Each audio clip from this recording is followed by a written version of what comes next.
Hello दोस्तों, कैसे हैं आप। तो आज फिर एक वीडियो है, चैप्टर वही पॉलिनोमियल।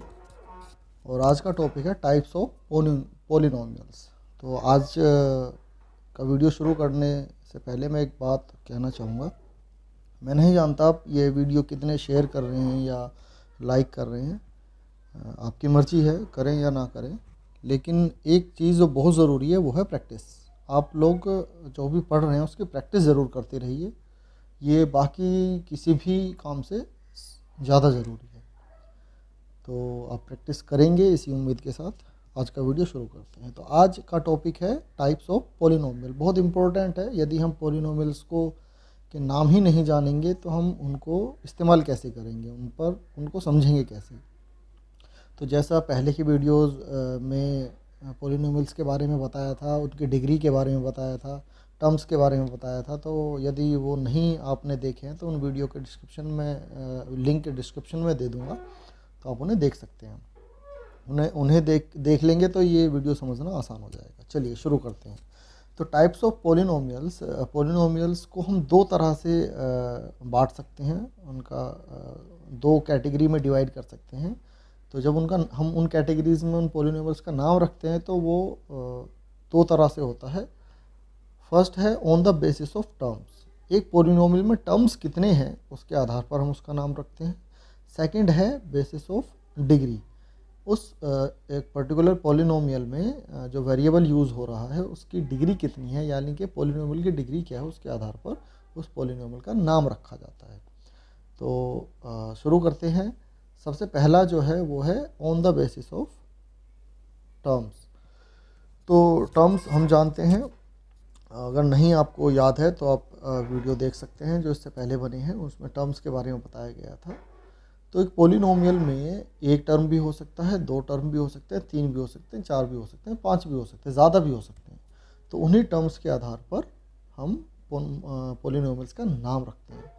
तो जैसा कि आप देख सकते हैं, यदि किसी पॉलिनोमियल में केवल एक टर्म है, a polynomial having only one term is called a monomial.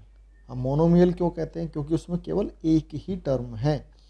और मोनो का मतलब होता है वन और सिंगल। बहुत आसान है समझना, नाम से ही पता लग जाता है। मोनो मीन्स वन और सिंगल। तो यहाँ पर आप एग्जांपल में देख सकते हैं 3x एक अकेला टर्म है और पॉलिनोमियल है। तो इस पॉलिनोमियल का टर्म के बेस पर नाम क्या होगा? मोनोमियल। हमें ये याद रखना है, टर्म के बेस पर हम बात कर रहे हैं। ये 5x² सिंगल टर्म है, ये भी अपने आप में एक मोनोमियल है। 9x मोनोमियल है। 6x⁻³ ये भी मोनोमियल है। अब यहाँ पर कुछ और भी हैं, उनकी बात मैं आगे करूँगा, उन्हें दोबारा से मैं यहाँ आकर के जिक्र करूँगा उसका। तो ये मोनोमियल है, ऐसा पॉलिनोमियल जिसमें केवल एक टर्म हो। बहुत आसान है, याद रखना। आगे बढ़ते हैं। सेकंड है बाइनोमियल। अब बाइनोमियल क्या है? बहुत आसान है कि जिसमें दो टर्म हो। एक ऐसा पॉलिनोमियल जिसके अंदर दो टर्म है। Polynomial having two term is called a binomial. Bi का मतलब होता है टू। बहुत आसान है। बाई के मतलब से ही आप समझ सकते हैं कि बाई है तो टू होगा। टू का मतलब टू टर्म्स होंगे इसमें। एग्जांपल में अगर हम देख सकते हैं 3x+4, एक टर्म है इसमें 3x और एक टर्म है 4। 3x+2, इस पॉलिनोमियल में एक टर्म है 3x² और एक है 2। अब यहाँ इस एग्जांपल को यदि हम देखते हैं तो एक टर्म है इसमें 6x⁴ और एक टर्म है -3x²। तो ये दो टर्म है, तो इसीलिए ये हो गया बाइनोमियल। बहुत आसान है, टर्म गिनना है और उसी के आधार पर उसका नाम रख देना है। इसी की तरह है नेक्स्ट, वो है ट्राइनोमियल। तो अब यहाँ देखिए, ट्राई नाम से ही पता लग रहा है, ट्राई मीन्स 3। तो एक ऐसा पॉलिनोमियल जिसमें 3 टर्म्स होंगे। हमें टर्म्स गिनने हैं। एग्जांपल देखिए 1 2 3, इसमें 3 टर्म्स है तो ये ट्राइनोमियल। 1 2 3 ट्राइनोमियल। 1 2 3 ट्राइनोमियल। बहुत आसान है समझना। और टर्म्स के लिए मैं याद दिला दूं, किसी भी पॉलिनोमियल में हमें प्लस और माइनस के साइन देखने हैं। प्लस और माइनस के साइन से हर टर्म अलग हो जाता है। जैसे एक टर्म लिखा हुआ उसके बाद प्लस का साइन है तो वो टर्म वो खत्म हो गया वहाँ, उसके बाद प्लस के बाद अगला या माइनस के बाद अगला टर्म शुरू हो जाता है। तो यहाँ पर ये एक टर्म है, ये एक टर्म है, ये एक टर्म है। बहुत आसान होता है। और उसके बाद यदि 3 से ज़्यादा पॉलिनोमियल 3 से ज़्यादा टर्म किसी पॉलिनोमियल में है तो हम उसे कहेंगे मल्टीनोमियल। और मल्टी का मतलब आप जान सकते हैं, मल्टी का मतलब होता है बहुत सारे, जिसमें 3 से ज़्यादा हों। उसके लिए हम कितने नाम बनाएंगे, तो इसलिए 3 से ज़्यादा यदि किसी के अंदर टर्म है तो उसको कह दिया गया मल्टीनोमियल। तो यहाँ ये टर्म्स के बेस पर जो नाम हमने रखे थे वो यहाँ ख़त्म हो जाता है। तो छोटी क्लासेज में इसकी बहुत ज़रूरत पड़ती है, बच्चे पढ़ते भी हैं, समझ नहीं आता, टर्म्स ही समझ नहीं आते, टर्म्स को समझे कैसे, किसको हम टर्म माने, ये पूरा, तो यहाँ थोड़ी दिक्कत आती है। पर मुझे उम्मीद है इसके देखने के बाद आपको ये क्लियर हो जाएगा। उसके बाद नेक्स्ट जो कैटेगरी है वो है on the basis of degree. On the basis of degree. अब डिग्री क्या है, एक पॉलिनोमियल की डिग्री क्या होती है, उसके लिए आप पहले वाला वीडियो देख सकें, मैं थोड़ा यहाँ भी जिक्र कर देता हूँ।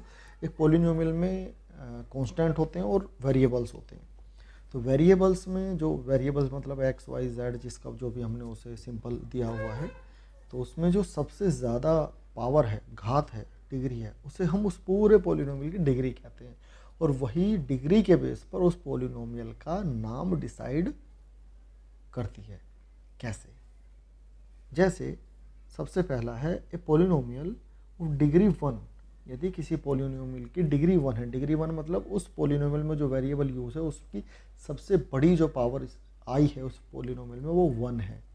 1 से बड़ी कोई भी पावर उसमें आप वेरिएबल की नहीं देखेंगे, तो उसे हम कहेंगे क्या, लीनियर पॉलिनोमियल। अब लीनियर नाम क्यों रखा हुआ है? जब हम इस तरह के पॉलिनोमियल्स को एक ग्राफ पेपर पर डिस्प्ले करते हैं ज्योमेट्रिकली, ग्राफीय रूप में, तो ये एक सीधी लाइन के रूप में रिप्रेजेंट होता है, दिखता है। तो इसीलिए लाइन में दिखता है, तो लाइन से लीनियर पॉलिनोमियल नाम इसका पड़ गया। स्टैंडर्ड फॉर्म है इसकी ax प्लस बी। यहाँ पर a और b कांस्टेंट है या रियल नंबर्स हैं, और x जो है वो आपका वेरिएबल। आप यहाँ देखेंगे x की जो पावर है वो 1 है। पावर 1 हम दिखाते नहीं है, इसलिए यहाँ पर आपको लिखी नहीं मिलेगी, लेकिन यहाँ पर 1 है। इसकी फॉर्म ये स्टैंडर्ड फॉर्म है, आप इसे याद रख सकते हैं, आगे काम आएगी, बहुत काम आएगी। तो एग्जांपल है 3x, 4x माइनस 3, 6। अभी आप देखेंगे यहाँ 2 टर्म है, तो 2 टर्म के आधार पर ये हो गया बाइनोमियल, ये हो गया मोनोमियल, परंतु हम यहाँ डिग्री के बेस पर बात कर रहे हैं। तो यहाँ सब में आप देखेंगे जो भी वेरिएबल यूज़ हो रखा है उसकी मैक्सिमम जो डिग्री है वो 1 है।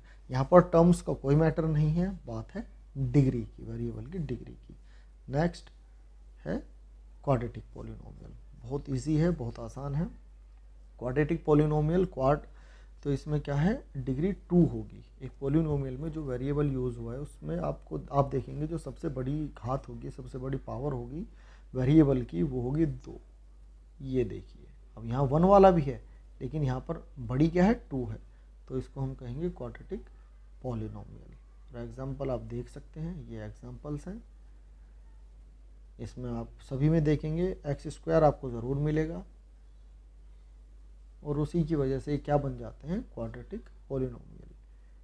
अब यहाँ टर्म्स का जिक्र नहीं है, यहाँ अगर अकेला 3x², जैसे आप ये एग्जांपल ये वाला देख सकते हैं, यहाँ केवल अकेला 7x², कोई और टर्म है ही नहीं, परंतु फिर भी ये अपने आप में एक क्वाड्रेटिक पॉलिनोमियल है, क्योंकि यहाँ एक वेरिएबल है जिसकी पावर 2 है। बहुत आसान है समझना, बहुत आसान, बस थोड़ा सा आपको अपनी भाषा में समझने की बात होती है, अपनी तरह से समझने की बात है। उसके बाद है क्यूबिक पॉलिनोमियल। क्यूबिक, ये डिग्री 3। तो क्यूबिक पॉलिनोमियल में डिग्री 3 होगी, यानी कि जो वेरिएबल यूज़ हुआ है उस पर मैक्सिमम पावर कितनी होगी, 3 वाला वेरिएबल यदि है किसी पॉलिनोमियल में, चाहे वो अकेला ही क्यों ना हो टर्म, वो क्या होगा, क्यूबिक पॉलिनोमियल। स्टैंडर्ड फॉर्म है इसकी ax की power 3 plus b x² plus cx plus d। तो आप यहाँ एग्जांपल देख सकते हैं, ये भी आप देखेंगे यहाँ ये बीच में है। ये देखिए, कभी कभी इस तरह से भी हमें क्वेश्चन मिल जाता है कि जो वो अपने स्टैंडर्ड फॉर्म में नहीं होते, यानी कि टर्म्स को जो डिग्री है, डिग्री के बेस पर असेंडिंग या डिसेंडिंग ऑर्डर में लगा के नहीं दिया जाता, हमें वो क्वेश्चन सोल्व करने से पहले लगाना चाहिए। यहाँ ये देखिए, ये असेंडिंग ऑर्डर में है, यहाँ भी देखिए ये सब स्क्रैम्बल वे में है। चलिए इसके बाद नेक्स्ट जो यहाँ ये वैसे तो इसके बाद भी हैं, पर अभी 10th क्लास तक आपका मैक्सिमम क्यूबिक पोलिनोमियल तक ही बात होती है। इसके साथ दो इम्पोर्टेंट तरह के पोलिनोमियल हैं हमारे पास, स्पेशल हैं वो, उन्हें हम पढ़ते ज़्यादा ध्यान नहीं देते, और वो जब उन पर सवाल आता है तो हम थोड़ा सा परेशान हो जाते हैं और हमसे वो होता नहीं है। तो ज़ीरो पोलिनोमियल है पहला, मैं इसके बारे में जिक्र कर चुका हूँ पहले वीडियो में। तो यदि किसी पोलिनोमियल में कोई वेरिएबल नहीं है और कोफिशिएंट के नाम पर भी वहाँ कुछ नहीं है, ज़ीरो है, यानी कि कुल मिलाकर के वो ज़ीरो ही जो है, केवल अकेला ज़ीरो, इस अकेले ज़ीरो को हम ज़ीरो पोलिनोमियल कहते हैं। ना कोई वेरिएबल और ज़ीरो के अलावा कोई कोफिशिएंट नहीं है। A polynomial having all its coefficient as 0 is called a zero polynomial. In other words, we can say number 0 is itself is known as zero polynomial. And next special polynomial is constant polynomial. इसको मैंने last videos में लिखा नहीं था, लेकिन बोला था एक जगह कि constant polynomial भी होता है यदि ज़ीरो नहीं है और वेरिएबल भी नहीं है, तो वहाँ पर 2, 3 या 4 या कोई भी रियल नंबर होगा, तो वो रियल नंबर भी अपने आप में पोलिनोमियल होता है, चाहे वहाँ पर कोई वेरिएबल हो या ना हो। तो a polynomial having a single term of real number, केवल रियल नंबर होगा, जैसे -2, 3, 4, ये नंबर्स भी जो अपने आप में ये पोलिनोमियल है। तो आज की वीडियो में हमने देखा, सबसे पहले हमने क्या देखा आज, एक मैं रिकैप कर देता हूँ जल्दी से। टाइप्स ऑफ पोलिनोमियल्स की हमने बात की, जिसमें हमने on the basis of terms पढ़ा, on the basis of degree पढ़ा। On the basis of terms हमारे पास मोनोमियल है, बाइनोमियल है, ट्राइनोमियल है और एक मल्टीनोमियल है। और on the basis of degree हमारे पास सबसे पहले लीनियर पोलिनोमियल है, क्वाड्रेटिक पोलिनोमियल है, क्यूबिक पोलिनोमियल है, और दो स्पेशल पोलिनोमियल्स हैं, zero polynomial and constant polynomial. तो आज के लिए इतना ही काफ़ी। वीडियो अच्छा लगे लाइक करें, शेयर करें और चैनल सब्सक्राइब करें, ताकि आपके पास ये आसान भाषा में, आपकी अपनी लैंग्वेज में ये टॉपिक समझने के लिए ये वीडियोस आपको जल्दी से जल्दी मिलते रहें। Thank you very much. फिर मिलते हैं दूसरी वीडियो।